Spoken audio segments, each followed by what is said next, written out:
2-1. Good afternoon, morning, or evening, depending on where in the world you are. My name is Shola Akitunde,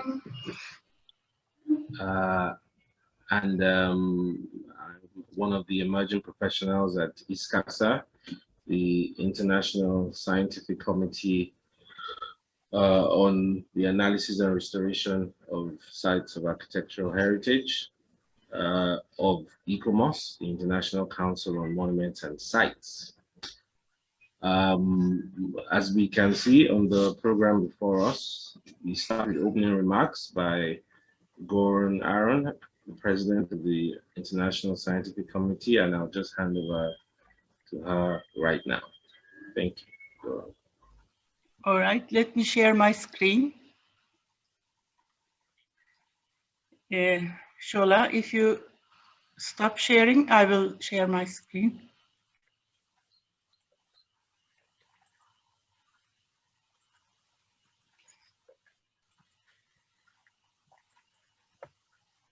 Okay. Hello, everyone. Welcome to our first webinar on authenticity and reconstruction. Today's webinar is brought by ICOMOS ISCARSA, International Scientific Committee for Analysis and Restoration of Structures of Architectural Heritage. I'm Goran Aron, Professor of Fine Arts and Architecture Faculty of Hasan Kalyoncu University, and currently, as Shola had said, I'm the President of ISCARSA. For the attendees, I'd briefly introduce our scientific committee, but before this introduction, on behalf of ISCARSA members, I'd ask to commemorate Professor Giorgio Croci, who passed away on 16 April 2021. He was the leading founder and first president of ISCARSA in 1996. He was the principal author of the Venice Charter 2003 on principles for analysis, conservation, and structural restoration of architectural heritage. ICOMOS and ISCARSA has lost a leading specialist, tireless actor in the field of structural survey and conservation of historic structures. Please commemorate him in silence for a minute.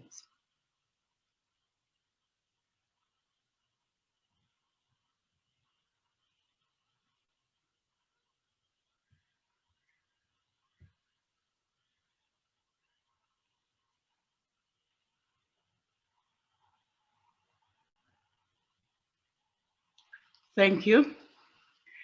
Our Bureau decided to continue these lectures as Giorgio Croci webinars. Now I'll briefly introduce ISCARSA. ISCARSA members are architects, engineers, scientists, and educators dedicated to restoration and care of built heritage. Committee focuses on technical and structural aspects of conservation of architectural heritage. The Bureau is consisted of a president, that's me, Secretary General Tom Morrison, and 5 vice presidents, and 3 chairs involved in some duties of the committee. Objective of ISCARSA is disseminate knowledge and information, promote international cooperation, organize and participate in the international training programs, promote cooperative work with the other scientific committees of ICOMOS, provide expertise of qualified professionals and specialists. ISCARSA has authored principles of structural restoration of architectural heritage. These principles are ratified by ICOMOS as Venice Charter 2003. The English, Spanish, French, Italian, Turkish, Bosnian, Arabic, Farsi versions of these principles can be found in our website. Besides organizing webinars, we also publish newsletters to disseminate knowledge.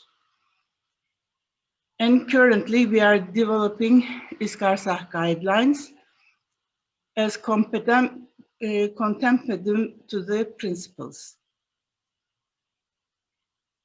Before pandemic period, we organized several seminars and workshops in Korea, in Turkey, and in Iran. After pandemic period, we hope to continue these activities.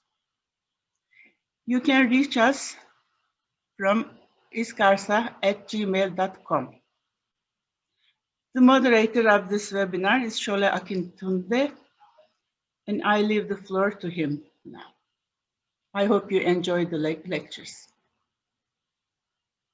Okay, Hongxi Chow. Hongxi, would you be willing to go ahead and share your presentation with us? And as a short introduction, Hongxi is a program manager at the World Monuments Fund in New York City, and he's running a lot of the World Monuments Fund projects in China. And he's going to speak to us about that today. Please go ahead, Hongxi. Sure. So can you all hear me clearly? Yes. Wonderful. Okay, so thank you for having me today. And I'm program manager at the World Monuments Fund. And this is a global nonprofit organization headquartered in New York City in the US and has affiliate office and representatives in many countries. For the past 55 years, we work with our local partners for 600 projects in over 100 countries for advocacy and conservation of cultural heritage sites around the world. And WF's activities in China started since 1996, from Imperial Palace to historic village, from archaeological sites, cultural landscape to ancient temples and so on. And among them, Qianlong Garden is our flagship project.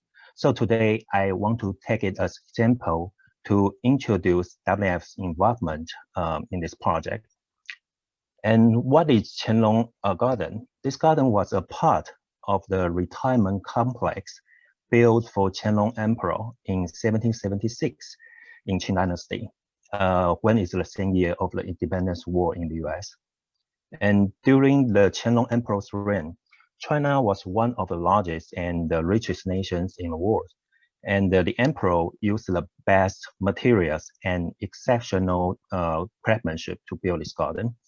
And it represents the finest example of architectural heritage in the 18th century Imperial China. But the garden was dormant after the last emperor of Qing Dynasty left the Forbidden City since 1924. And it has never been open to the public for the past 240 years. And it was one of the most significant sites remain restored in the Forbidden City until WF's involvement. And this project began in 2001. It serves as a platform involving institutes and experts from China and from the West for cooperation and for exchanging conservation concepts, knowledge, and techniques. And the objective is to restore the garden's 27 historic structures and interiors, and to rehabilitate its infrastructure, as well as to provide public education and interpretation service for visitors. And the ultimate goal is to discover, restore, and maintain the integrity and the authenticity of the garden based on the perspective of Qianlong Emperor's vision in history and the perspective of the public's engagement today.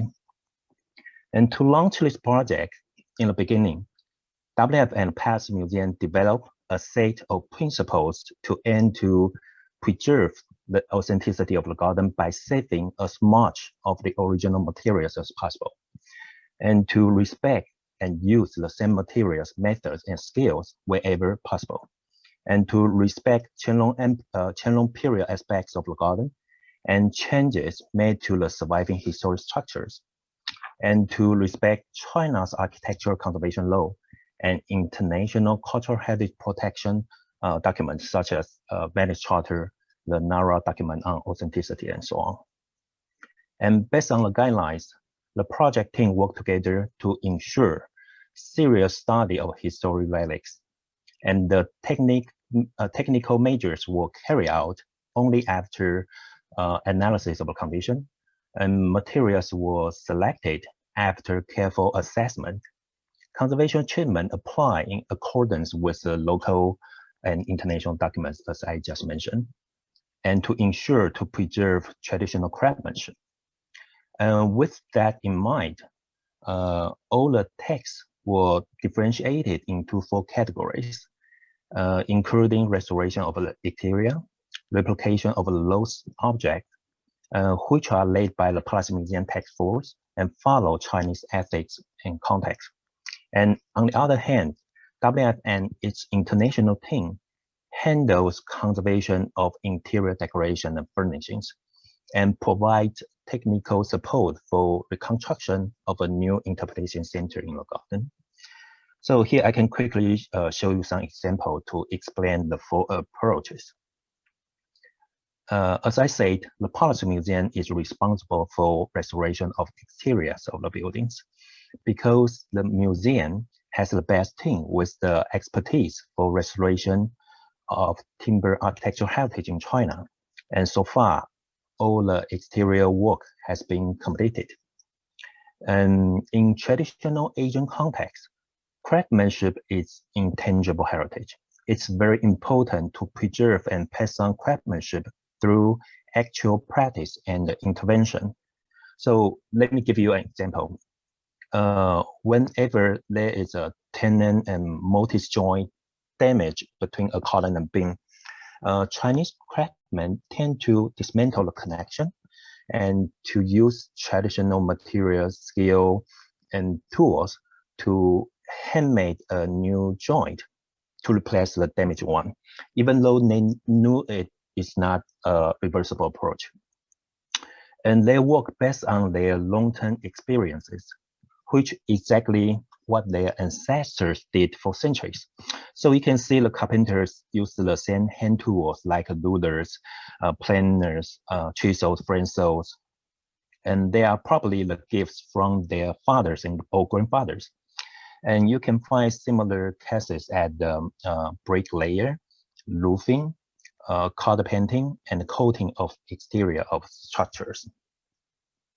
And on the other hand, WF focus on conservation of interior decorations and furnishings. And we brought an international scientific team to work closely with the Qianlong Garden Task Force based on the application of international shared standards of conservation practice. And in the process of resolving scientific conservation matters and making related decisions, WF used the concept of pairing to pair in Chinese and foreign experts together and to discuss about values, assessment, and their expectation, and which proved to be useful to find the best solution and to achieve excellent quality. So maybe we can take a look at the trompe-l'oeil mural in the Emperor's indoor theater room, which is just like a jewel box in the Forbidden City.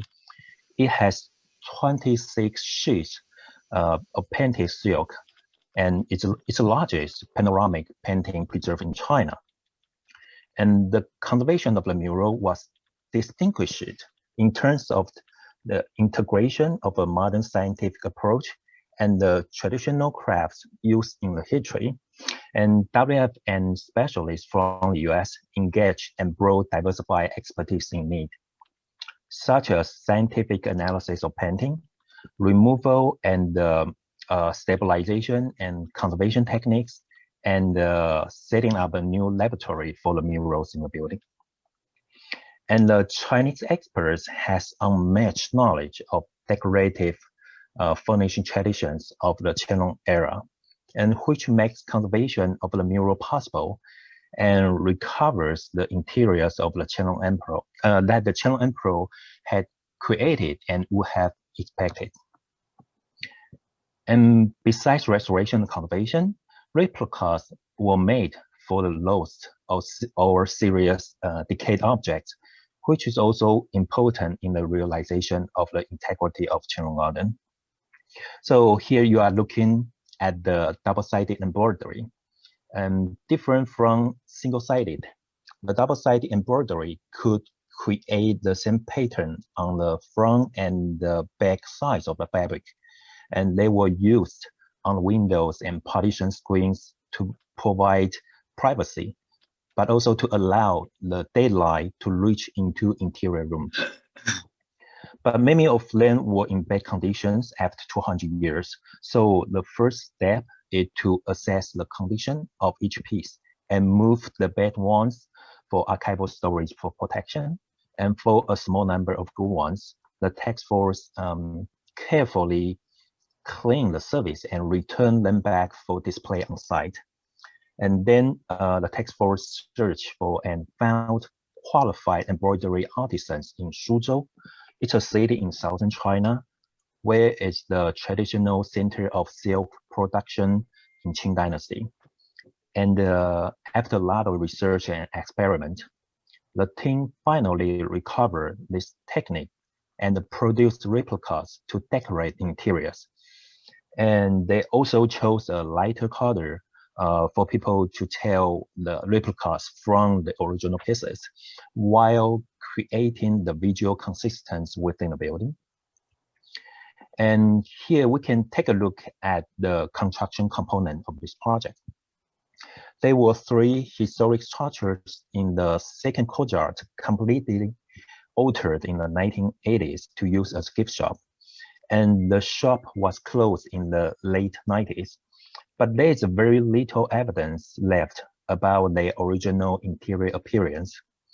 So when the Palace Museum plans to construct a new interiors of the building and to use it as an interpretation center, WF invited Annabelle Seldorf, a celebrated architect based in New York City, to design it with the Palace Museum, and both agree to adopt minimalism style installation and exhibition.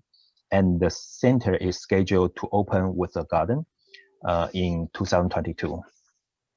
And in light of the delicate interiors and small space of the garden, once it opens, it will only allow a few hundred people to come inside of the buildings each day.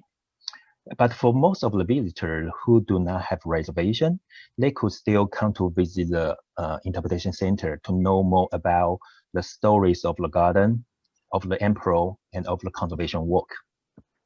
And one thing particularly interesting to me is that the task force found several pieces of hidden wallpapers under a bed, which has beautiful pattern of cherry blossom and never found in any place in the Forbidden City. So you can see the bed at the corner in the building. And this is the only historic evidence about the appearance of interiors. So the task force is trying to replicate it with the original bamboo paper, mineral glue, and wood block printing techniques. So we are hoping to recover the original interiors wallpaper in the building, and also to bring this technique back to life and to introduce to visitors. So in general, these 4 approaches intertwine with each other, and not only restoration conservation, but also replication and reconstruction all together make it possible for protection and promotion of Qianlong Garden, as well as realize the integrity and authenticity of this World Heritage Site.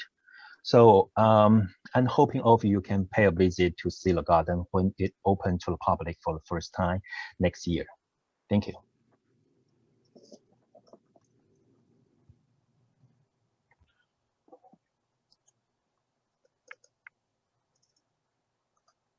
Thank you very much, Hongxi. That was very interesting. I think so. Maya, I don't have your biography, but I've known Maya for many years. Maya teaches architectural conservation in Rome. She's presently visiting Mexico City. Maya is the only, she's the only person from Mexico that I know that when she speaks English, she speaks with an Italian accent, which I find very intriguing. And Maya is former vice president of Viscarsa, and now she's the editor of the Viscarsa newsletter. So Maya, please feel free to start your presentation. Thank you very much, Steve. Thank you, Shola. Well, my presentation, I have prepared this presentation by making a parallel with the restoration of works of art, because I'm convinced that today many misunderstandings in architectural restoration derive, at least in Italy, precisely from having translated the criteria for pictorial restoration directly to architectural restoration. So I share my screen.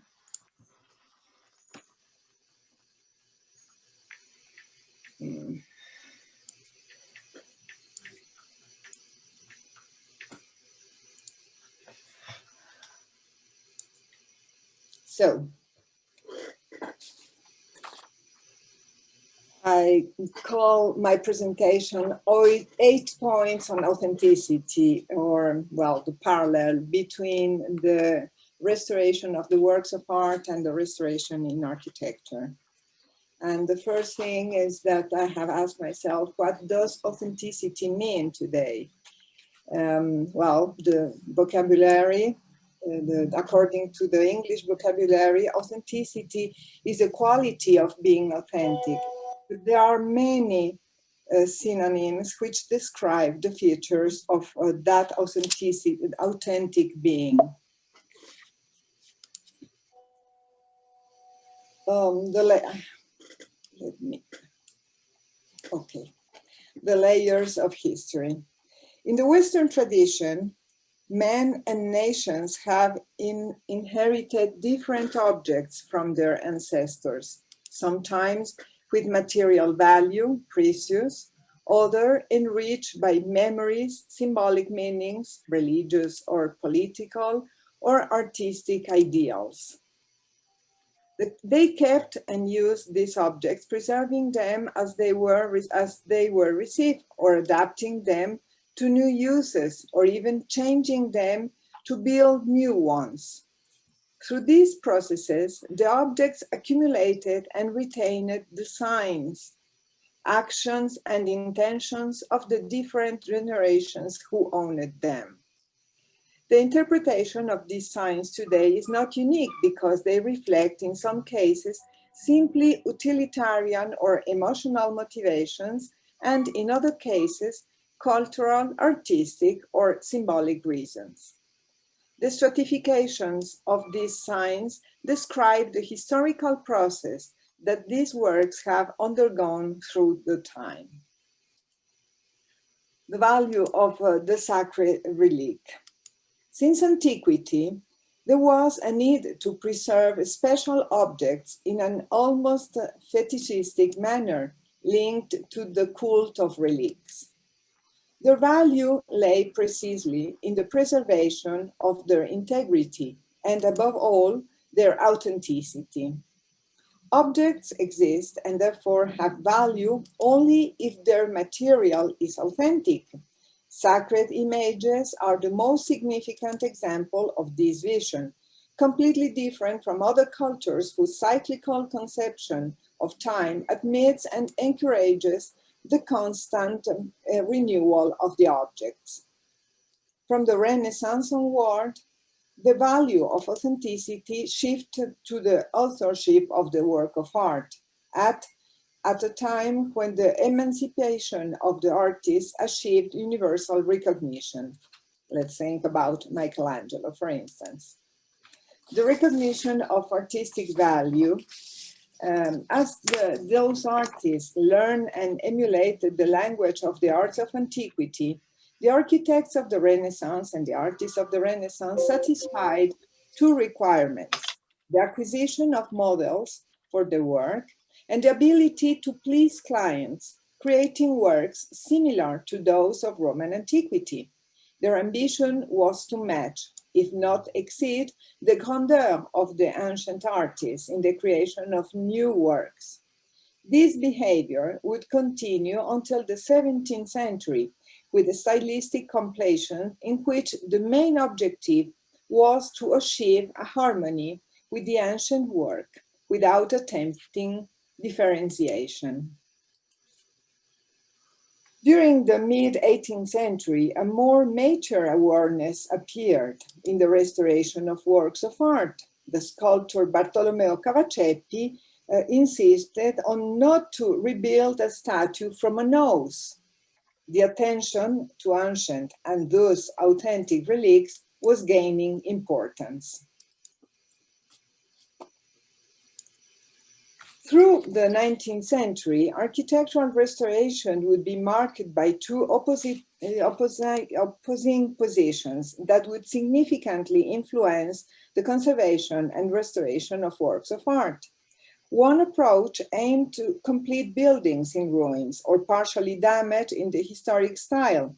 The other that railed against the restoration works, attitude that clearly favored the conservation of the authentic text with all the signs of its aging, the traces of the passage of time, and the patina that gives these works a dignity worthy of being preserved. Parasitical sublimity, that was written by John Ruskin, was considered as the highest value that a building can acquire over the centuries. The attention to the authenticity of the work of art and consequently the removal of false stylistic additions to clearly highlight the original parts was taken to its most extreme level in the last years of the 19th century, with the spread of the ideas underlying the philological approach to restoration. It was at this time that the lacuna became mandatory and to be fully revealed using different materials or contrasting colors, while in medieval churches, substantial demolitions were made to altars and Baroque structures in the search for a pure ancient style that in fact had never existed. Cesare Brandi's theory of restoration was published by the first time in 1963. Brandi introduced several topics that would establish the basic principle for the restoration of works of art, and that hold true to this day. On the one hand, the concept of historic and artistic instance, together with the theme of recognizability, and at the same time, the harmonization of interventions using different materials and codes with particular attention for patina and the reversibility of any work of restoration.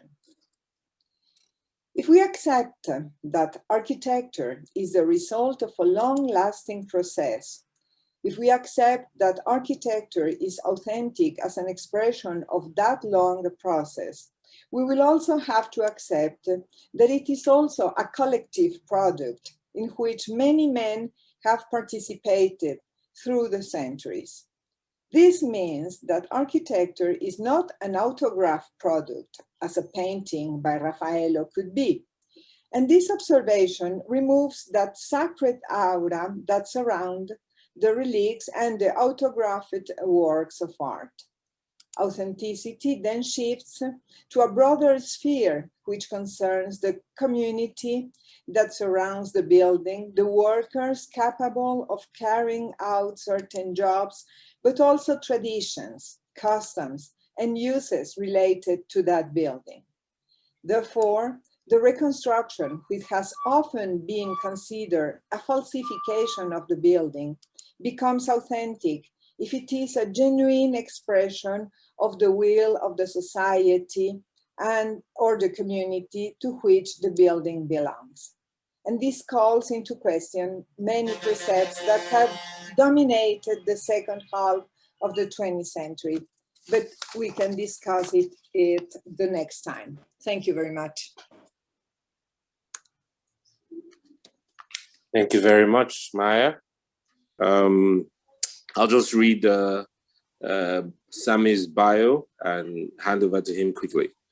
Samir Belgasem, I hope I got that correctly, is a PhD candidate in conservation studies at York University in the Department of Archaeology. His research interests are the concepts of consonance, dissonance in heritage, and the process of value attribution to buildings in post-colonial contexts, with a focus on the built heritage of Algeria. His background is in architecture, University of Blida, and town planning with urban conservation at the University of Dundee, where he worked on the comparison of treatment of the Georgian heritage by Northern Ireland and the Republic of Ireland after 1922. Now I hand over to Samir Bekos. Thank you very much. Thank you very much, Shola, for this presentation. So I'll try to share my screen with you. Does everybody see my screen?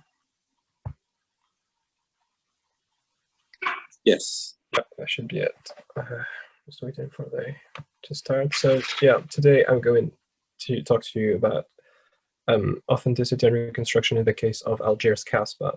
So I'll have to go a little bit through the history of what the Casbah, what it is, give it a proper definition, and then explain how reconstruction can help it get back its authenticity. So the question is, I mean, very often when we think about authenticity, we go with the principle that what is old is valuable because it was produced in the past.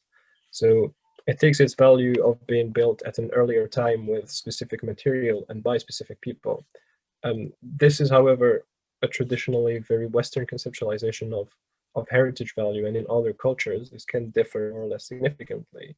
And in this case, we are in an Islamic context, which has a form of conservation philosophy that I'm actually trying to explore in my PhD research at York. So we will start with a brief presentation of Algiers Casbah. So what is it and where does it come from? Algiers Casbah originally meant a reinforced part of the pre-colonial city of Algiers, the citadel on the highest point of the city on its western side. It was a reinforced part where the government was located. Today, however, and since the French colonization, it has become a word that indicates or refers to the pre-colonial part altogether of the city, prior to the 19th century European extensions of Algiers. And this term is used to what represents today around 40% of what Algiers was in 1830. So that survived the colonial destructions and the decay that came after that. So basically, the Casbah refers to that, to the pre-colonial Algiers. And you've got a plan of the conservation area of Algiers Casbah as it is now. This is the latest plan. The conservation area covers the boundaries of all pre-colonial Algiers, but as you can see, the eastern part of the city is completely different from the western part of it on this map. And this is because it has been destroyed and replaced multiple times with developments during the colonial period and also after that. Only a few structures, original structures, survive there. And as you go west, you can see more dense and compact urban fabric. And that is what we mean today by the Casbah, the original fabric that's still standing today. So we'll breeze through the history of that Casbah so that we understand what we're talking about. So the city of Algiers basically has originated and evolved, as you can see on those images. It has been a long and organic process, allowing for multiple layers from multiple influences to deposit and compose the subtle varieties that can be found in the Casbah today. This is a map of Algiers in 1716. This is what it would have sort of looked like to European artists. And you can see that the city was much bigger than it is today. So the city walls on the Mediterranean Sea and all around the city, several forts, buildings outside the city, the forts, most of which have been also destroyed by the French authorities.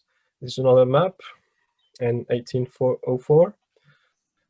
So quite shortly before the French invasion. And we can have a better idea of the townscape of Algiers at that time. That's an important point that I'll be talking about. We can appreciate better the height of the city walls, the agglomeration of the houses, and the different buildings and the extensions north and south of the city on the right and on the left of the image, which might have indicated actually a rise in the population at the time. And finally, well, this is one of the first precise mapping of the city before any French colonial destruction. So this is really 1830, the start of the occupation. And on technical terms, everything that survives from this is the Casbah. So the first sort of problem that occurs with the Casbah is the destructions that it has experienced at the start of the colonization. This is an example of such a destruction, the Al Sayyida Mosque in 1831.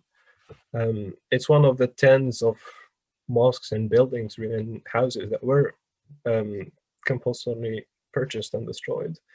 And I mean, you have to understand that these destructions have also taken part because of ideological considerations. Islam as a religion or as a civilization was sort of antagonized by the French colonial rationale, and the Islamic architecture of Algiers as a product of that was therefore seen as primitive, vile, or even ugly, and was therefore to be destroyed, replaced, or hidden. And we can see the result of such a policy. So it was replaced by what the French themselves saw as architecture, as more fitting buildings, that is to say, neoclassical productions. This is the eastern part of the historic city, and the only buildings that survive here are really the mosques that you can see, next to the Chamber of Commerce, which is also a colonial building. The very much tall colonial buildings that you can see here were used to hide the Casbah. And this will have resulted in a ghettoization of the Casbah. So it was transformed slowly into a ghetto, which will further create a sort of social isolation and cause a sort of slow process of decay that's going to happen. And we can see that today in the present state of the Casbah.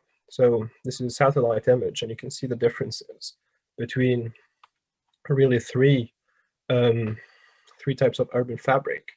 So the Casbah itself is on the left, and you can see those sort of organic urban fabric. On the southeast, you can see geometrical urbanism, that is French colonial productions. And on the very east, you've got sort of modern spread out developments. And all of these different fabrics are cohabiting with each other. On this map now, you can see the condition of the Casbah. So what's colored in gray is buildings that are originally dating from before 1830. What is colored in white is French built, and what's colored in black are either houses in ruin or just urban empty spaces. And you can see that, I mean, I hope you can appreciate how much is actually left in terms of original buildings, and that's unfortunately not very much. And this is what it looks like when you go on site. So it's not a very good condition by some in some places. This is the interior of a house. The middle image is an interior of a house, and this is unfortunately not a sort of isolated case. There are a few more images of such destructions that you can appreciate.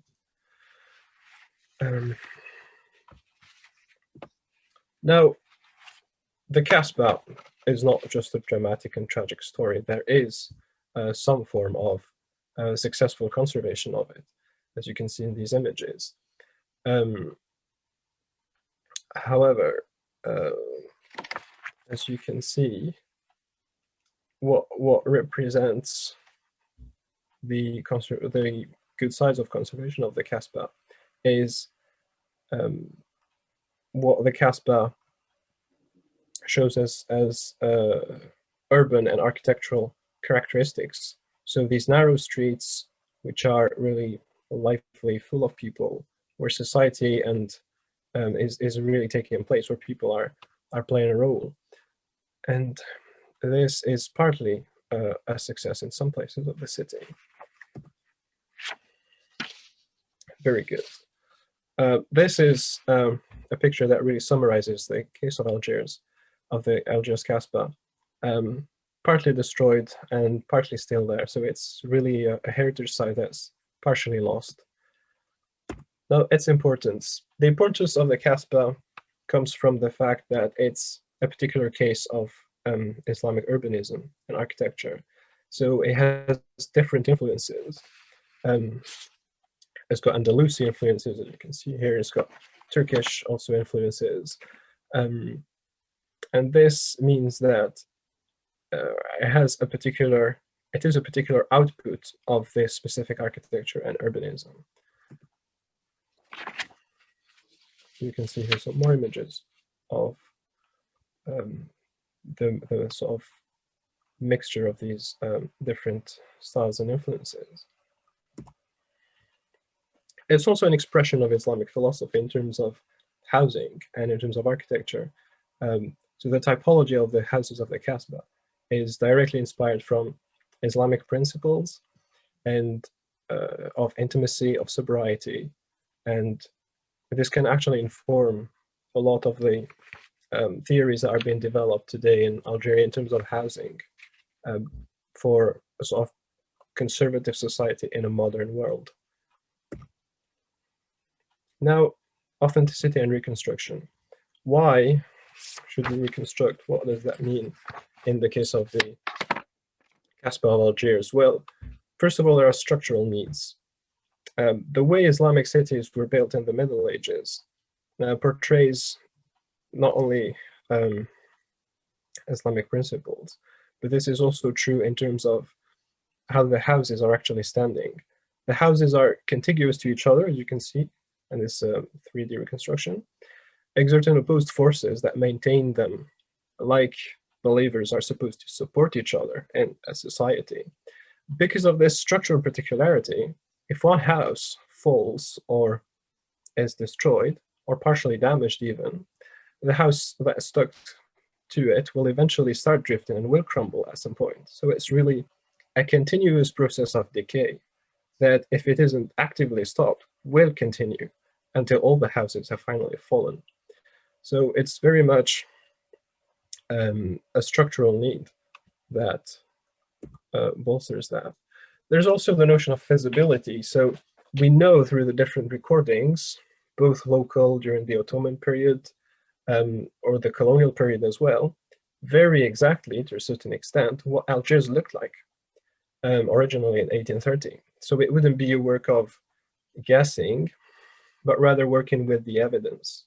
So plans and elevations and cadastres to rebuild what would be built if such destruction didn't take place, which is here again a guarantee of authenticity, because we know of the materials that were used, we know what the houses looked like, and it's not crafting a new heritage that pre-1830s buildings would be built around tourist resorts or pretended to be historic when they're not, but it's rather to restore a necessary previous state of a specific heritage so that when people experience it today, they would get the same experiences that people had when they were living here before that decay took place. There's also the notion of stopping the physical and urban harm. So having and carrying out a reconstruction plan would also bring a stop to the ongoing harm that's being done to the Kasbah. And we can't see here because I couldn't get a photo of it, but there have been certainly empty spaces that were used as car parks inside of what used to be the city walls. And that can only really bring more damage to the historic site. And finally, well, the notion of authenticity. How can reconstruction bring authenticity to Algiers Kasbah? Well, the reconstruction would ensure that the very reason why Algiers Kasbah is a historic site that is deemed of enough importance to become part of the shared world heritage resides in a number of aspects, among which its particular architectural and urban characters, which have been partially damaged. Now that decay has been slowly but surely progressing through the years. If this particular case of the Casbah, if the Casbah was to undergo severe damage or even destruction, total or enough destruction, then what would be really left of its authenticity, except for a few buildings or a few monuments that would have been preserved? It would logically lose its importance, and therefore its status as a World Heritage Site. The reconstructing houses, and thus ensuring that these elements of narrow streets and amalgamated townscape, as you can see on that old photo, significant population density, and a mix of human activities are all what makes the Casbah worth listing. And in this case, reconstruction would offer a retrieval of a partially lost authenticity through the last couples of centuries, as we have seen. Especially since, after all, the Casbah has been built as a result of a long and layered process, and that nothing says that it should be, in a sense, frozen in point of its history. So this being more of a sort of French approach to conservation, which is very much different from the Islamic take on that, as we can see here. So to conclude, really, I would say that in the case of the Casbah of Algiers, reconstruction can be a solution for its preservation, first of all, in order to stop the decay that it's in a lot of places suffering from. But it's also what makes it worth listing as a World Heritage Site. So there's its history, or its urban and architectonic particularities, and its vitality, really making it a spectacular example of the Medinas in the Islamic Mediterranean world. Also, the differences of valuation of heritage between Islamic conservation and Western conservation allow for another perspective on Algiers Casbah's heritage value. But reconstruction would also take several boxes in the Western conservation philosophy, is the restoration to a previous state in order to restore the experiences that people would have had in that particular heritage site would actually restore authenticity, even if this requires a reconstruction of lost heritage. And here are my contact information. Thank you for your attention. Thank you very much, Sam. Thank you. Mayor? Stop sharing my screen. I think we can go now have access to share screen and everything. Thanks. Thank you so much, Samir. Thank you. Okay, I'm trying to see. I still can't share a video of myself. So, all right. Yeah, I'm going to try to sort that out. But all right, let me just read out your bio before you start. okay. That's okay. Thank you. Dr. Tuki Laughton-Brown has worked as a heritage architect and cultural economist with emerging ecologies. 12 years professional experience in conservation area character appraisals and management strategies, conservation management plans, cultural landscape characterizations, assessments, World Heritage nomination dossiers, restorations across the globe. An executive member of the Association of Critical Heritage Studies, expert member of the International Scientific Committee on Cultural Landscapes, ICOMOS-IFLA, published articles on cultural heritage and marginalized heritage, Doctor of Science in Economics and Techniques for the Conservation of the Architectural and Environmental Heritage, University of Nova Gorica and Università Nuova di Venezia, Italy. I hope I got that correctly. The University of Venice. All right. But it's good to stay authentic and speak Italian instead of anglicizing it. So over to you. Thank you. All right, thank you. Good morning, everyone from New York. In case you hear any noise, I'm on site, so please bear with me. And my apologies again for coming in late. I sort of mixed up the time. I didn't realize it was CET. I thought it was West African time. So again, my apologies. Great to be here.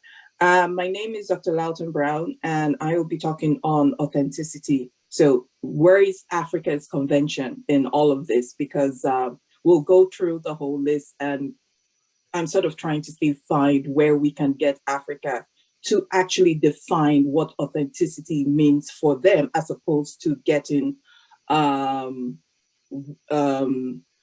notion of authenticity from a Western perspective. Stephen, you can go to the next slide. So at the beginning, we had the League of Nations. So we had Kant talk about perpetual peace in 1795. We had the Union in 1889. We had Powers 1914, and then the proposal in 1918. So then we went on to have the Paris Peace Conference in January 1919. And then the League of Nations in June 1919. So all of this was talking about, the need to come together to talk about our, okay, sorry, my brain is gone off now. Talk about all of this in principle, and the Secretariat was established in London. To the next slide, please.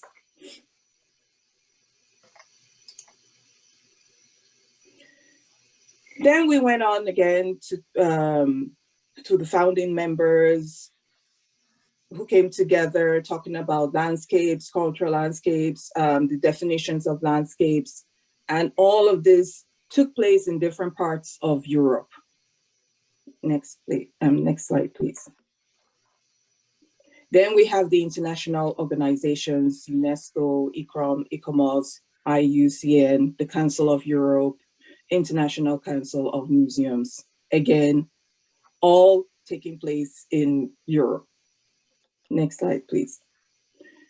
And then the World Heritage was birthed. So we have the OUV, we have authenticity, integrity, protection, management, the desired state of conservation, and then we have the convention itself, the operational guidelines, tentative list, World Heritage list requirements, World Heritage committees, World Heritage Center, advisory bodies.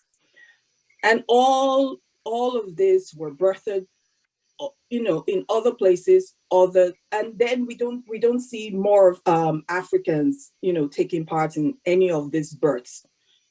And so the question of authenticity for me becomes very conflicting, because now we're taking in all the definitions of OUVs, authenticity, integrities, which doesn't actually suit the African perspective.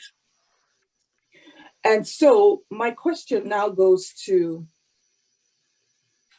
the sort of issues we're finding regarding outstanding universal value. I know it's really important, but can we see it from a perspective of our universal value as opposed to outstanding universal value? Because when we focus on things like this, it becomes an intergovernmental definition, right? And it doesn't come from the community. But if we look at it from our universal value, then we see it as something, we see every potential in every property that needs to be listed or needs to follow the guidelines, right? And for an African perspective, we end up inventing an outstanding universal value on a property because we think it suits the Western ideology, as opposed to actually taking care or being sustainable with our properties as we have done for eons, and working with the environment. Because when it comes to the circle of these properties, it follows a certain pattern. Somebody builds, a father builds, he dies, his building follows him, it dies with him. So there's a circle of life that follows it. What we try to keep are the skills of that building heritage. The next slide, please. And so when we talk about the heritage value, so we're considering the parts of the cultural or natural heritage, which are outstanding interests and therefore need to be preserved as part of the world heritage of mankind as whole. Whose nostalgia are we considering? How sustainable are these properties in the long term? Because we also need to think about the economic values in the future, right? And can we afford to keep all these properties? Because we're also talking about climate change. Could we, next slide, please? So again, outstanding universal value, our universal value. Should it always come from a governmental position, or can we now start to include the community as the proper custodians of their properties? And that gives us the sustainability that it deserves. I'm much more radical when it comes to things like this, because I just feel that every region should be able to determine their own universal value, their own authenticity, their own integrity. And this is why I'm asking the question, where is Africa's conventions? Where is Africa's guiding principles?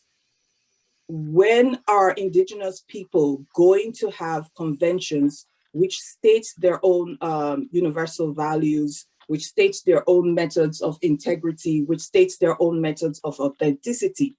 Because again, we're talking about much more than just the monuments. We're talking about the spiritual essence. We're talking about generations and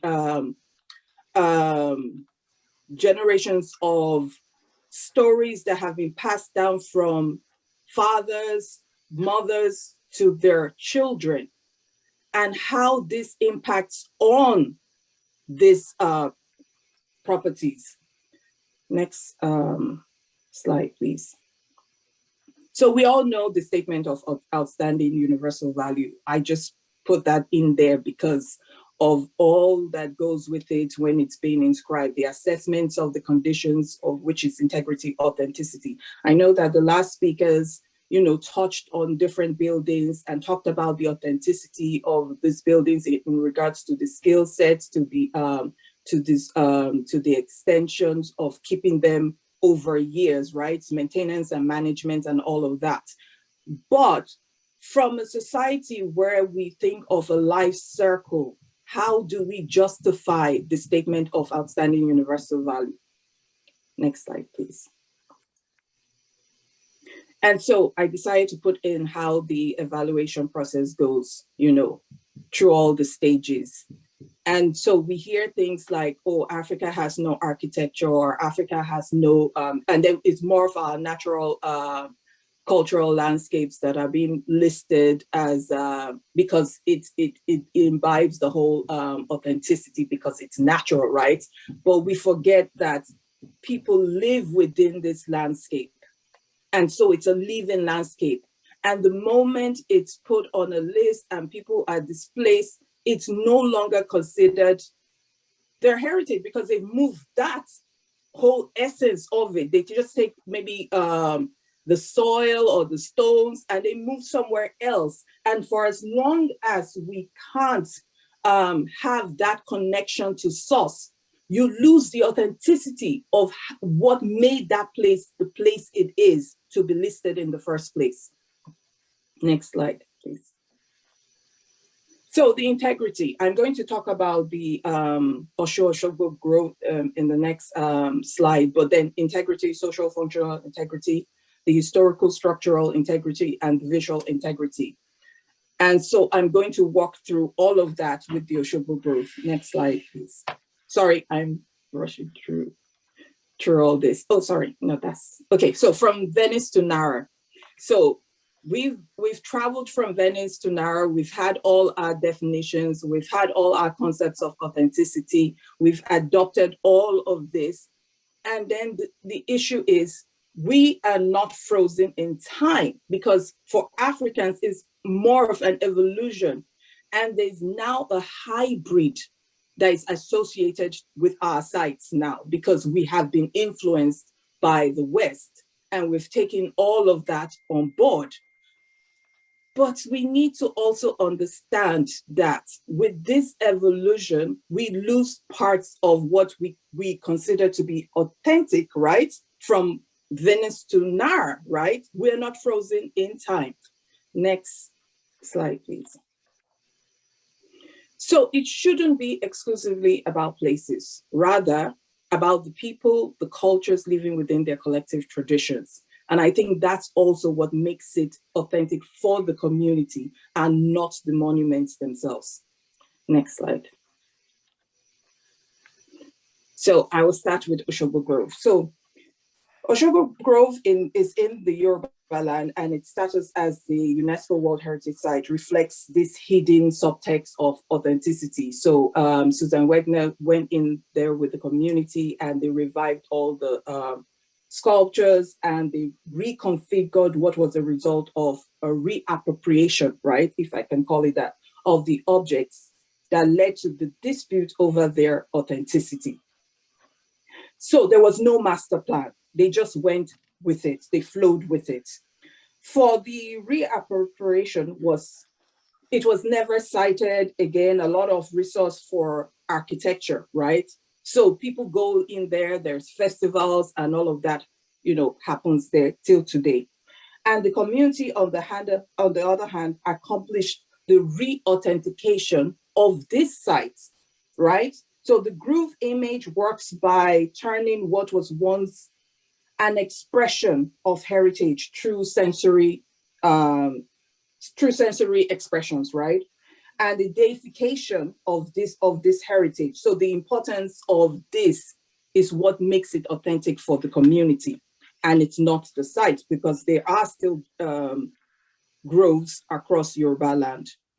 And so the built environment is the very heart of the identity of this community, and it reflects their lifestyle, their social organization, their artistic practices, and their architectural adaptation to this cultural and religious factors as artifacts within the African environment.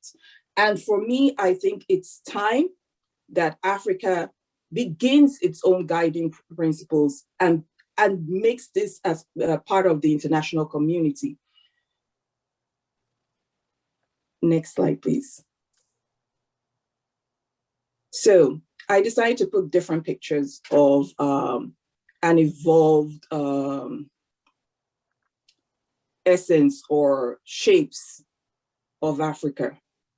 And as we move towards the modern, the 21st century, we lose all of these patterns because of the influences that we have taken on board. And for us to be part of the international community ethically, it means we need to be part of the conversation. It means we have to bring our perspectives to the table and bring our own ideas of what authenticity means to Africa in general. And this is where I end my slide. Next slide. Thank you very much. Thank you very much. Yeah, thank you so much, Dr. Lawton Brown. I think we've run through the presenters we have. Steve, any luck with these slides at least? Well, I have the slides, but I think that maybe we should just save them for the next webinar. And hopefully he'll be able to join us. I would like to. I was asked to make some closing remarks. By the way, there is a question and answer box in the lower part of your screen, and if you have any questions, we'll try to make it through the questions as much as we can. Despite the fact that we had a lot of difficulties, and you can't imagine the hoops I've been jumping through from my end here, trying to pay attention and taking care of everything. But I thought that the presentations, all four of them, were amazing. The presentation by Hongxi Chow, it seems that there is an Asian model which is very similar to what we read in the Nara Document, where craftsmanship is seen as an intangible heritage that is something that needs to be used and celebrated, and also with replication with Samir's presentation. Samir, I've actually been to the Casbah, and it was great to visit it again. I was there in 2007, and I know that in Algeria, because I was working in Oran at the time, and I know that there was a problem with abandoned buildings that were collapsing all the time because of water leakage, and there was a certain time of the year when a lot of buildings were damaged. And I'm thinking that I'm seeing that 15 years later with some of your presentation, that what I would call the Arabic pattern of urban settlement in these Casbahs is really intriguing and offers models that we are not used to in the European West, and it makes all kinds of new challenges. And so it was really wonderful to hear about that. Maya's presentation was something that's very familiar to Europeans because we were talking about the European experience. But I really loved the fact that Dr. Toki was talking about. She asked the question, where is Africa's guiding principles for authenticity? And whose nostalgia are we celebrating? And those are really interesting questions. So what we have are 4 presentations with 4 distinct perspectives. And this is not the first time that I've been involved with these types of webinars on authenticity and reconstruction. You can invite any 4 or 5 or 10 people to come up and speak about authenticity and reconstruction, and you will get a different perspective. That's why we need to be talking about this particular topic, and because our understanding of authenticity and reconstruction is something that is going through an evolution, and because of war and political change, we have a lot of reconstruction going on in the past century. I mean, reconstruction is something that's been going on since time immemorial, but there are reasons why we do reconstruction. Some of them may be considered to be good, and some of them may be terrible. So without any further ado, let's open up the question and answers. And hopefully, let's see, where can we start? I think that we have some questions for Hongxi Chao from China, if I can find them. Yeah, I think I saw the questions. Yes. So, okay. So I can quickly answer the question. The question about what's the process to categorize the degree of value of the cultural heritage, and what's the key challenges during the implementation. And I would say that the Forbidden City is not only a World Heritage Site, but also a National Register Monument. So our involvement have to follow China's principle of cultural heritage preservation, and which was written and proposed through the collaboration between the China Administration of Cultural Heritage of the Ministry of Culture and some international organization, including Getty Institute. And we spent 3 years to work with Tsinghua University's architectural school. It's one of the top architectural programs in the world. And with the Palace Museum's architectural heritage, technology, and the Imperial Court History Department to carry out comprehensive research and propose a master plan to categorize the value of heritage significance.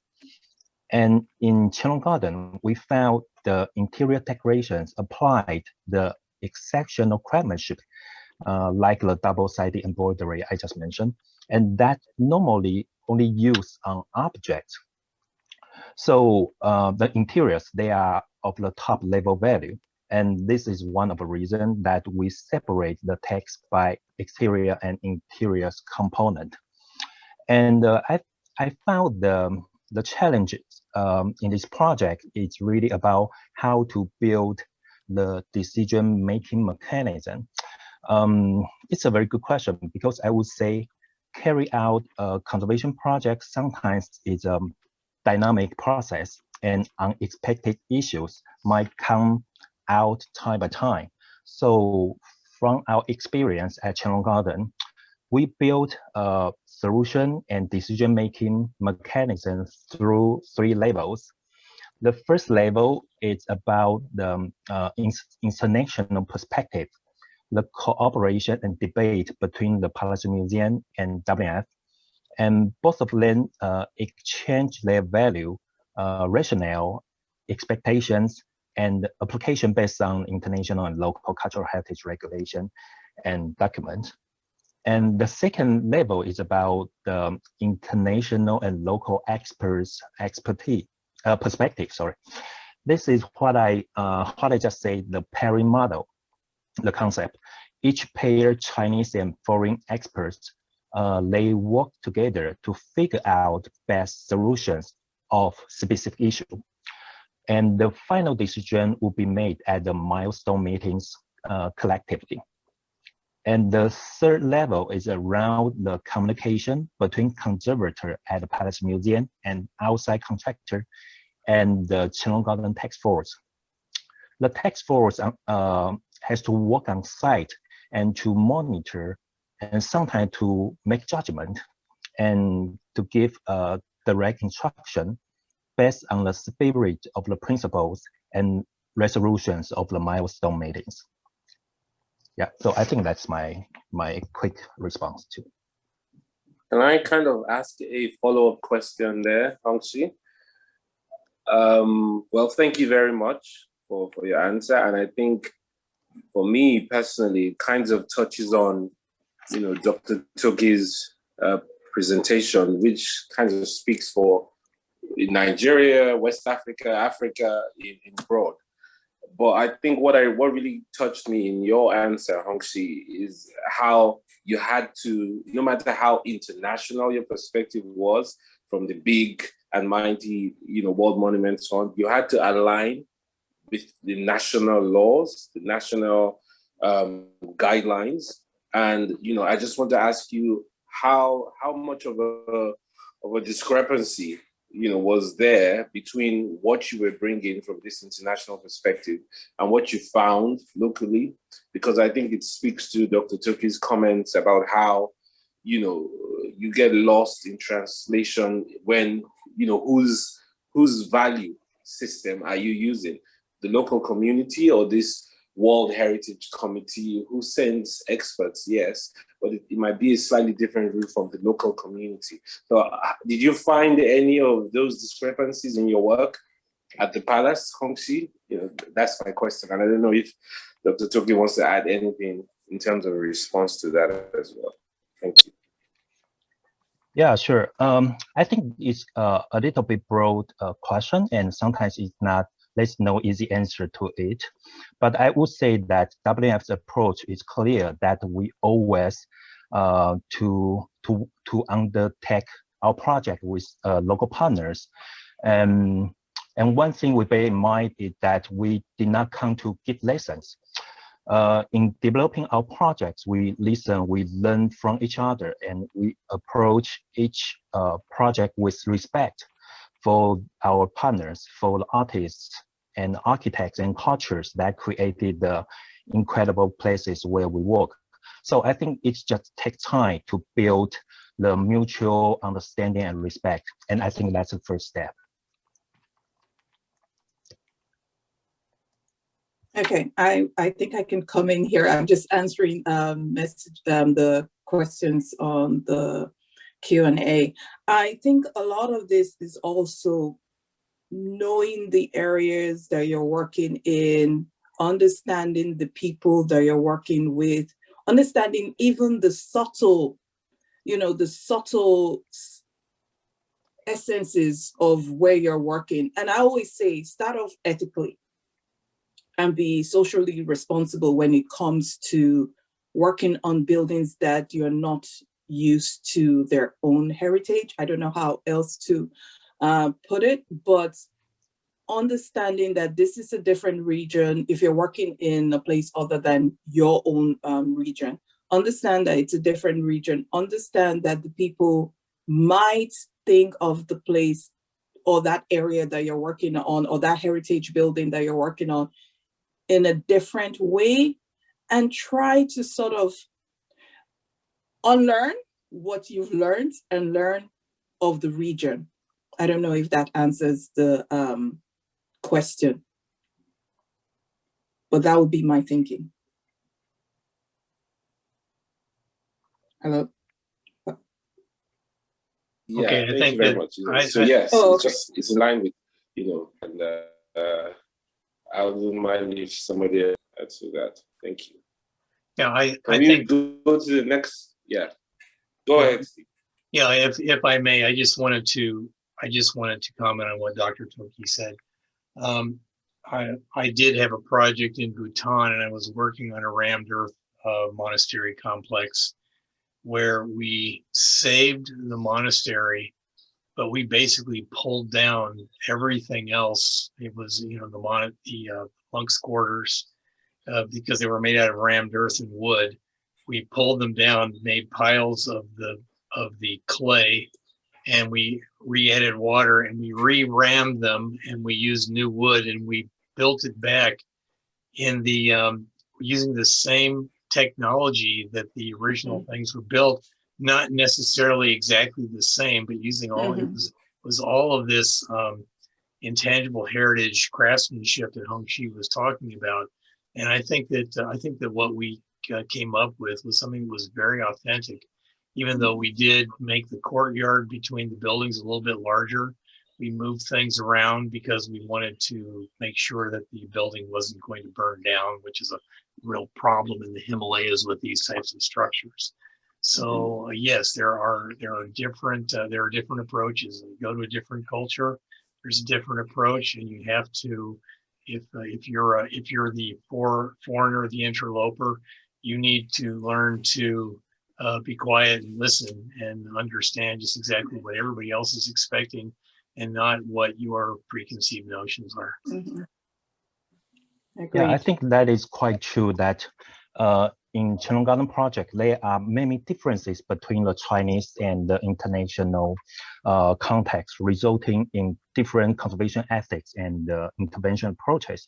But, and Steve, you must be right that there's one thing in common, that is they both want to explore and conserve the traditional techniques that lie in the cultural heritage and want to pass it on to the future generations.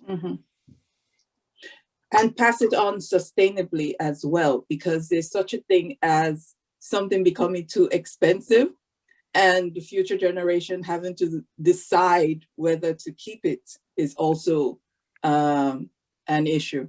So yes, we all want to save something for the next generation, but will it be cost effective? Because I do know of heritage buildings in Italy that families owned, right? That they wanted to pass on this huge buildings that they wanted to pass on, but they couldn't afford to keep it, so they gave it to the government. So at whose expense and what exactly are we conserving? And is it cost effective to do so? But thinking in those terms, sorry, it's just the economic background in me that keeps popping up. I think that there's another question that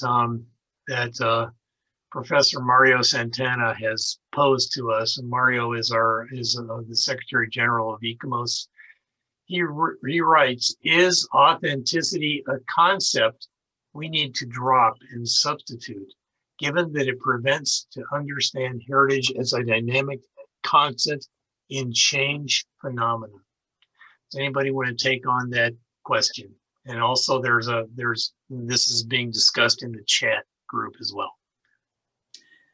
Yes, that's a good question. Do we drop the word?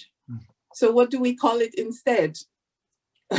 You know, I think regardless of what we drop or what we pick, we have to always remember that we evolve as well. So will the words evolve with us as we change perspectives, as we take on other perspectives? Is that the question we should be asking ourselves? Or did I just make it worse?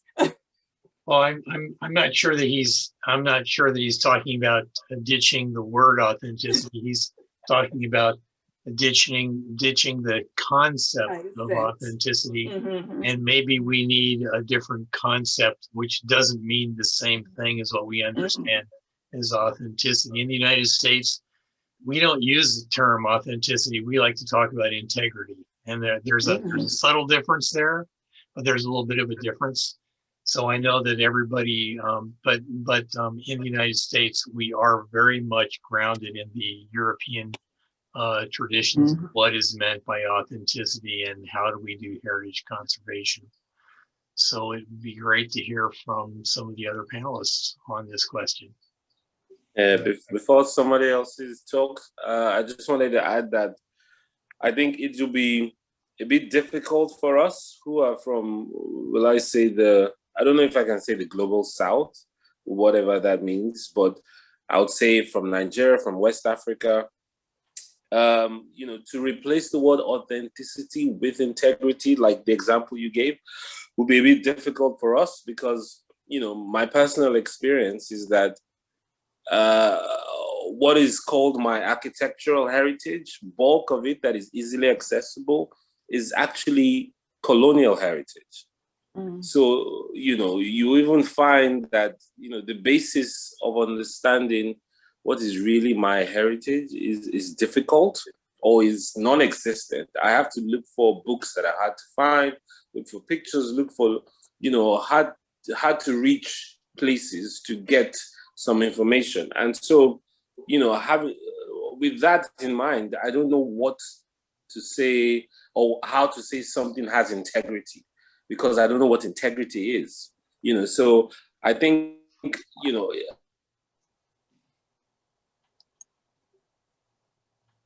did we lose Shola?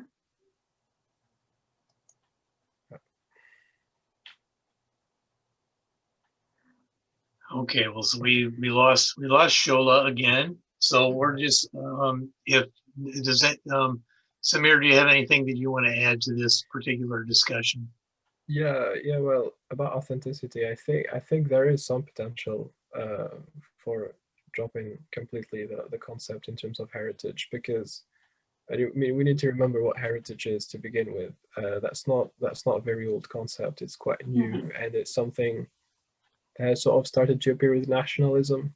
It was about telling the story of a nation and then justify that groups of people would rally together into a nation state. And so there's this process of heritage fabrication, as it's called.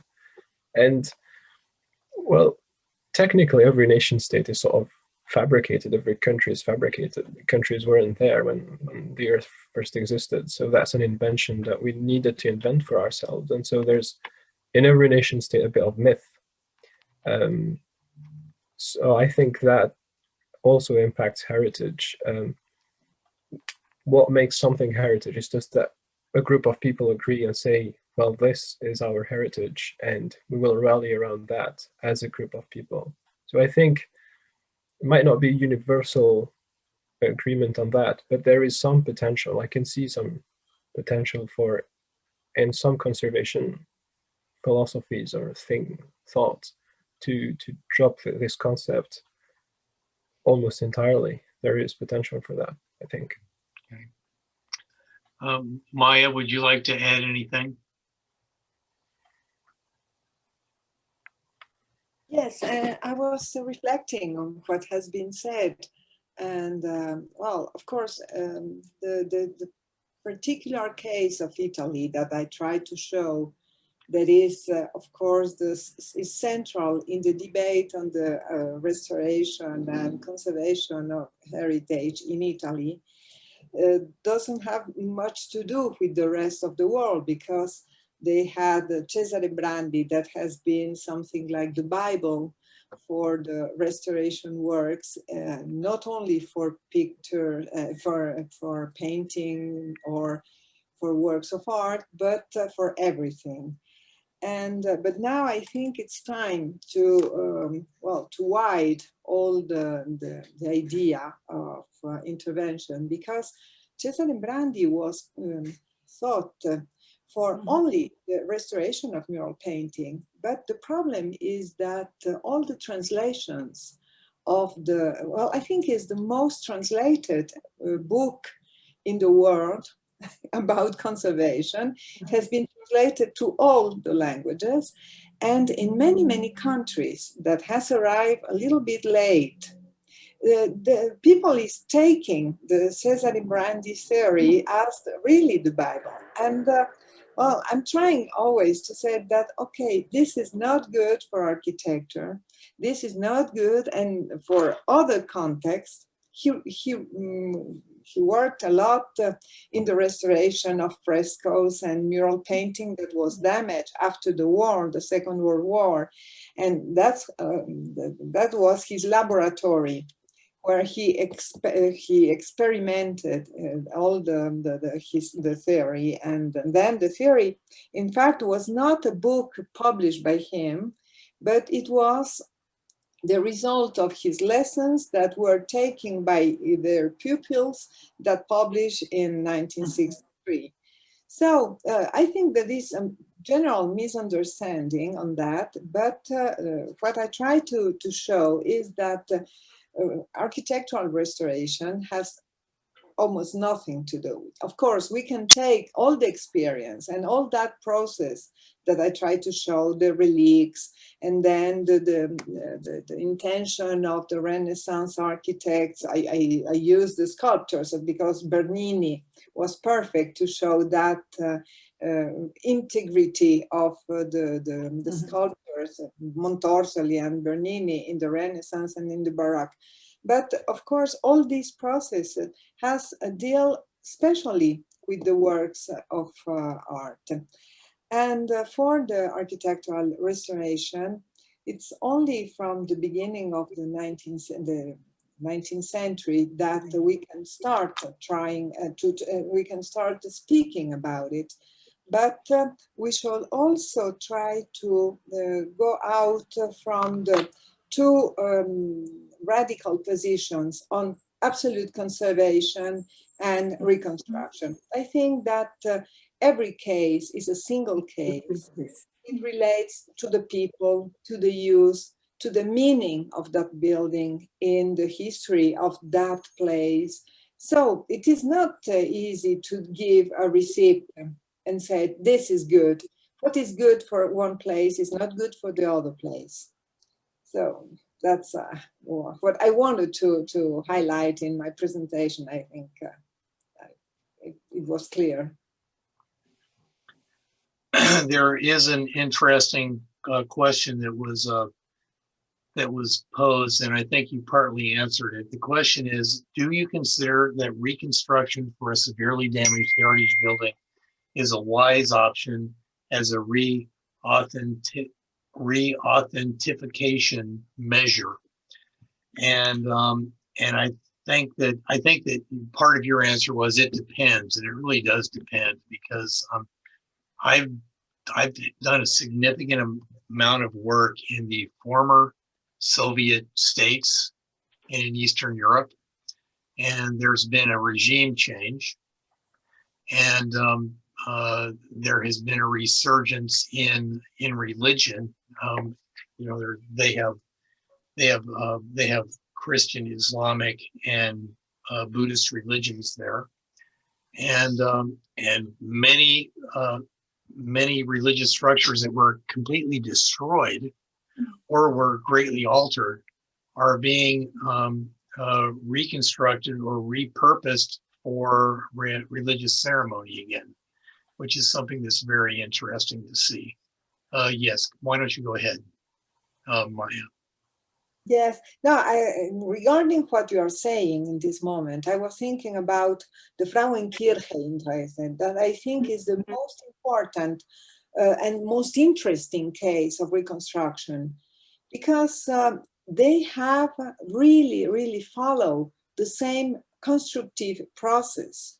They have studied all the history of the building. They were lucky because they had all the documents, the historic documents that spoke and described the construction at the beginning of the 18th century. So I think that was a very interesting case, because also the structure and the methods of constructions were the original ones, or they try at least to use the same technique, the construction technique.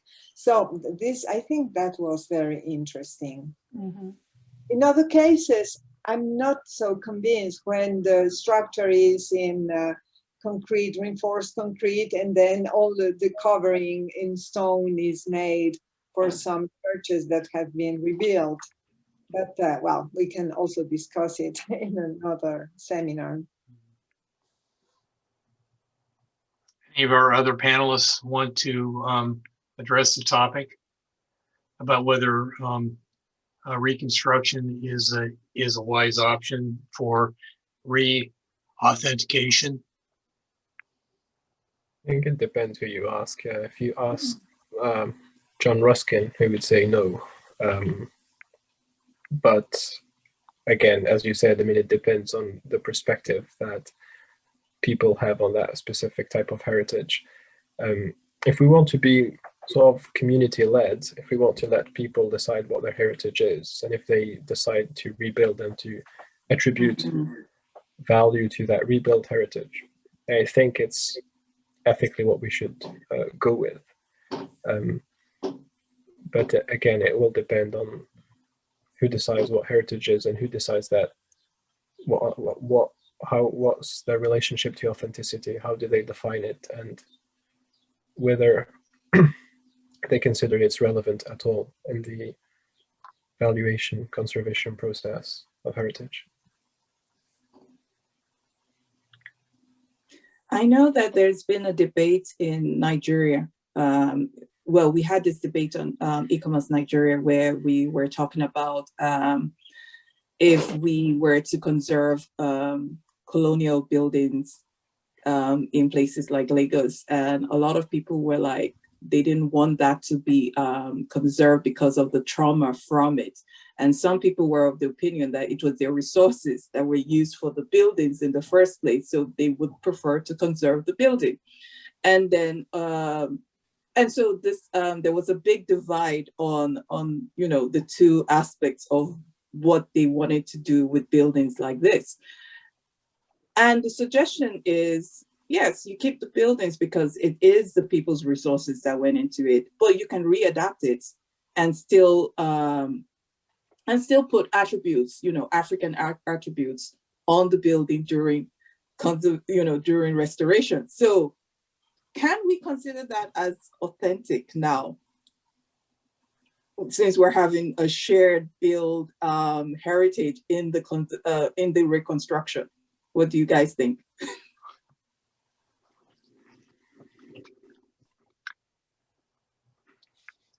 Well, yeah, I mean, it might be, it has been experiences of that. I know that in Indonesia, they had a project which involved the Dutch to reconstruct some key colonial buildings and monuments.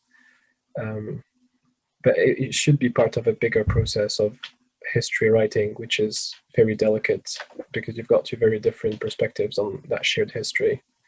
If you want to be optimistic, maybe.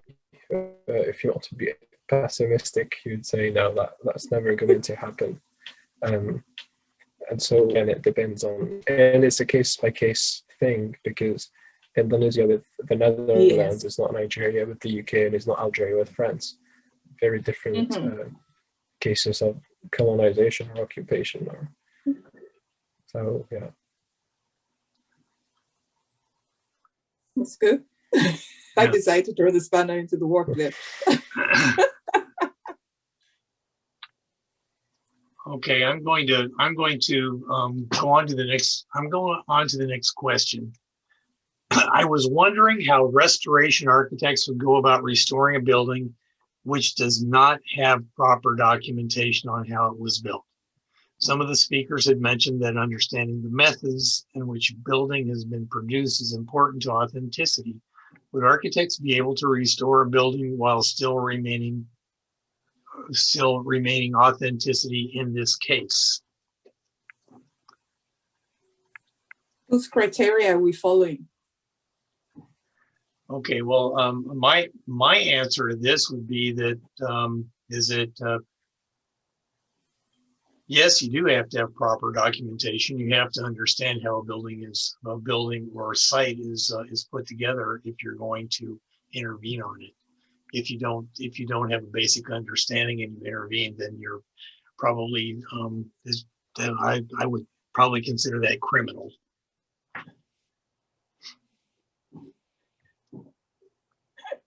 Maya? Pardon me. No, I was reading the question. I'm sorry. Can you repeat, please? Okay, well, I think we're talking about whether or not it's important to have proper documentation about the original construction of a building if you're going to determine its authenticity and then you're going to intervene. Yes, well, I think that the cases are always different.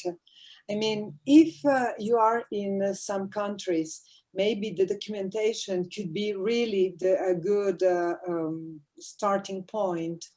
But then maybe if you don't have a documentation, but you have tradition. Yes. This is the point, because the tradition has not been interrupted.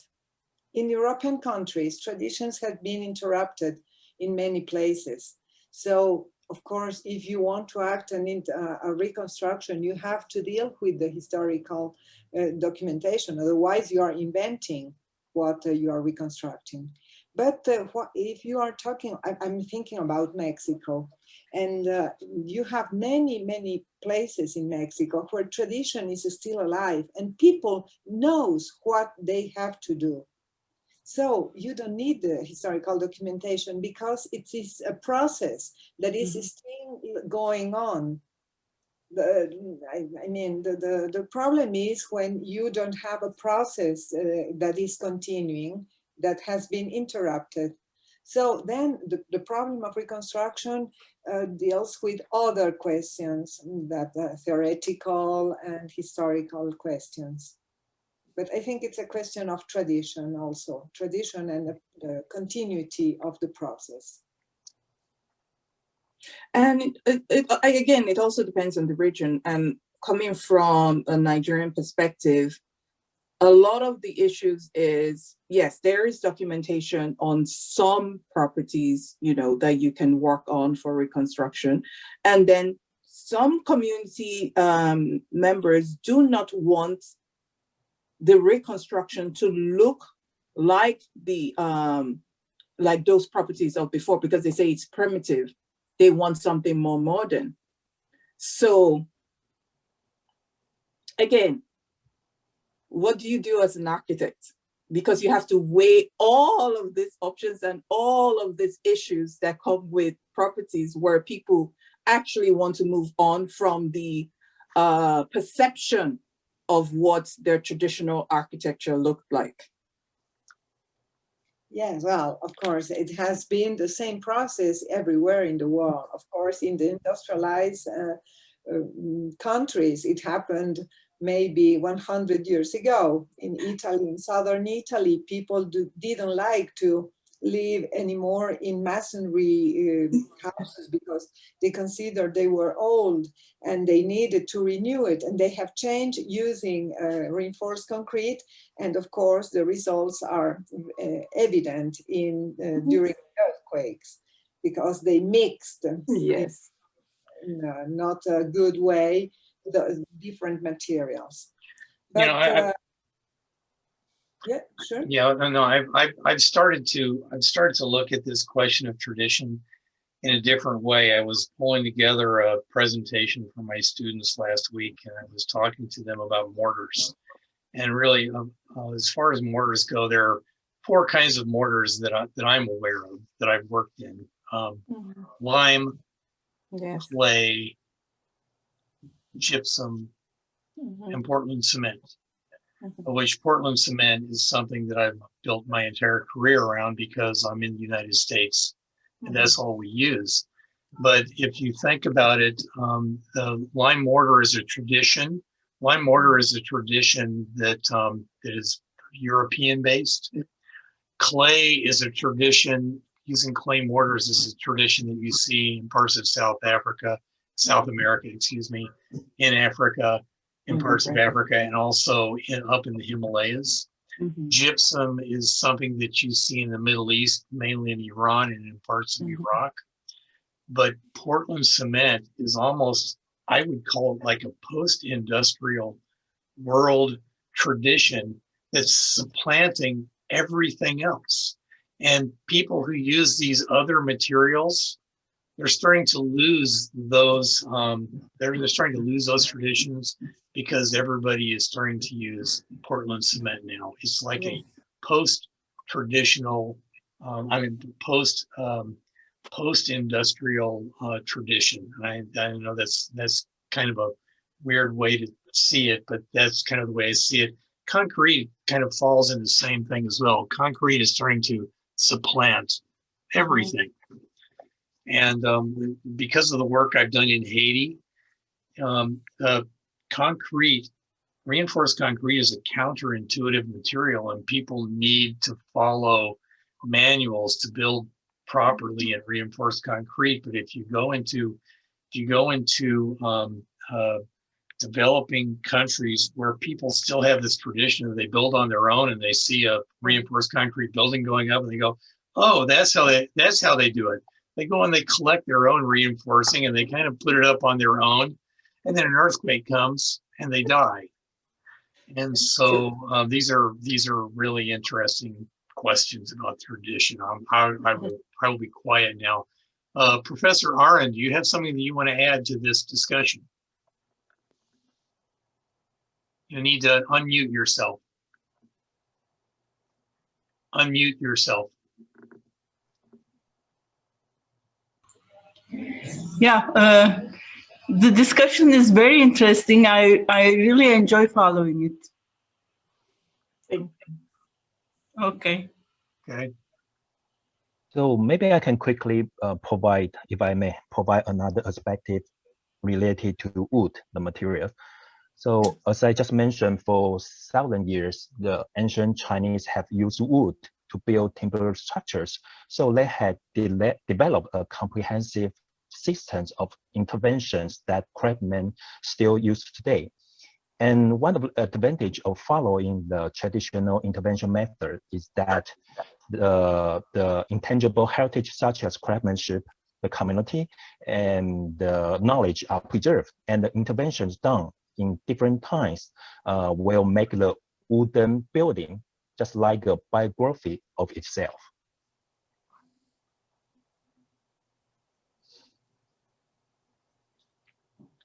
Okay, any other comments? If not, I'm going to pose the last question, and we can debate the last question, and that is, this is the question. I have a question for everyone. How to establish the limits of an intervention in terms of authenticity in a cultural heritage site with components from different periods? What role does the opinion of society play in establishing this limit of authenticity?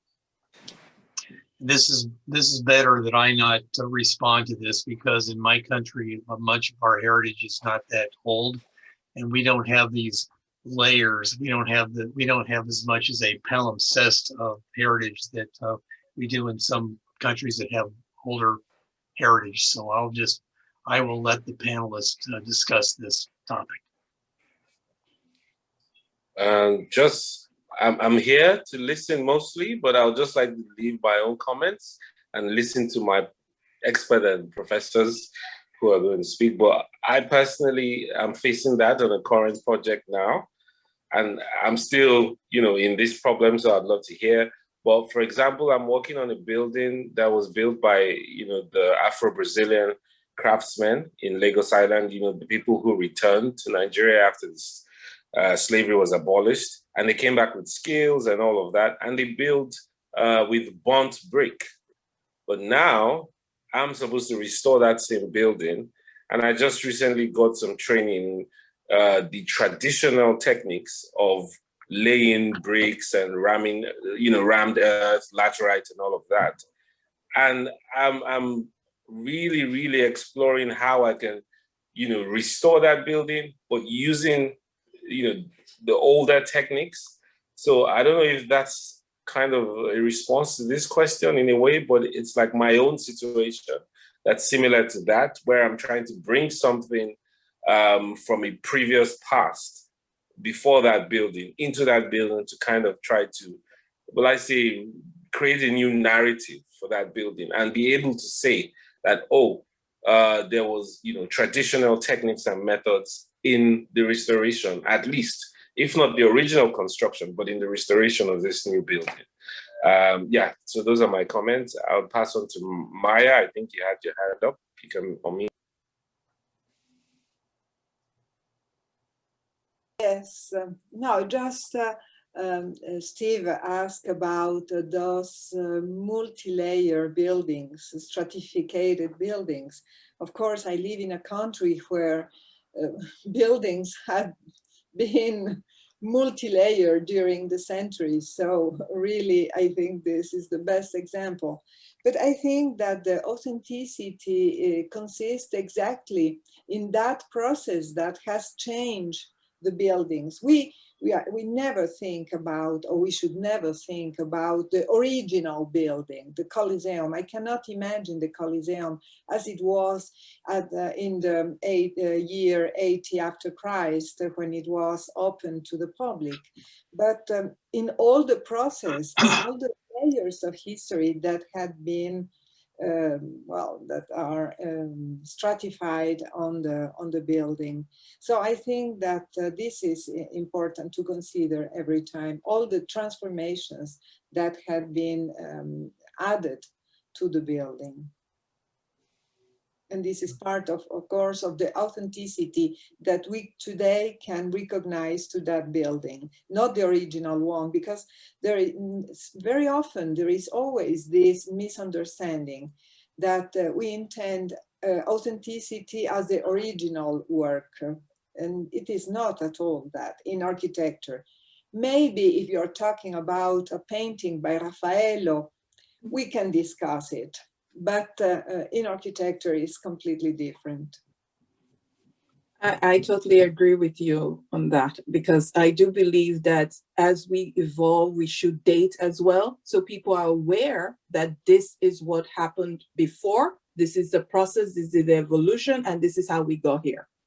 So, and going back to Shala's dialogue, it's also looking at how the materials work together as well. Like, so as you restore, you can't put a foreign material on it because it becomes corrosive, right?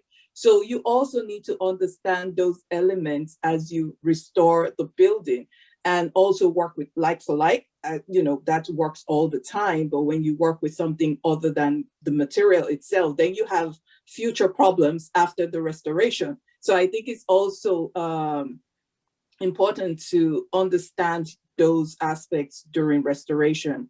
And what I usually say is have a feel of the building itself. Stop thinking. Have a feel of the building. Listen to the building and do what the building needs. Absolutely, absolutely. That's it. I need hearing lessons then. Yeah. And following up that idea, I also want to reiterate the importance of passing on the knowledge and techniques from generation to generation. And it's really important to, I mean, one specific topic is about education. I want to add a little more details from our Channel Garden project. Because WNF developed a master degree program at Tsinghua University, and we designed this program to meet international standards and to introduce Western scientific approaches to conservation, and to combine the knowledge with a long history of Chinese craftsmanship that characterize China's best work and architecture. So I think that education and create a broader understanding of cultural diversity is really a key for the future. Yeah, agreed. Okay, so if it's okay with everybody, we're going to bring this this to a close. This has been a wonderful debate. This is our 5th ISCARSA webinar, and this particular webinar has had a wonderful debate that was part of it. And I think that we should probably do this again. And so if there is anybody on this call who feels like they would like to make a presentation, please contact us at iscarsa@gmail.com, because we will be pulling together another webinar on the topic of authenticity and reconstruction. Thank you so much, everybody who joined us. And thank you we had wonderful presentations, lively discussion. Everybody in the panel took part in the discussion. Thank you very much. And everybody have a nice morning, afternoon, evening, and night.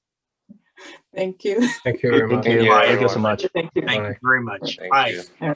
Bye.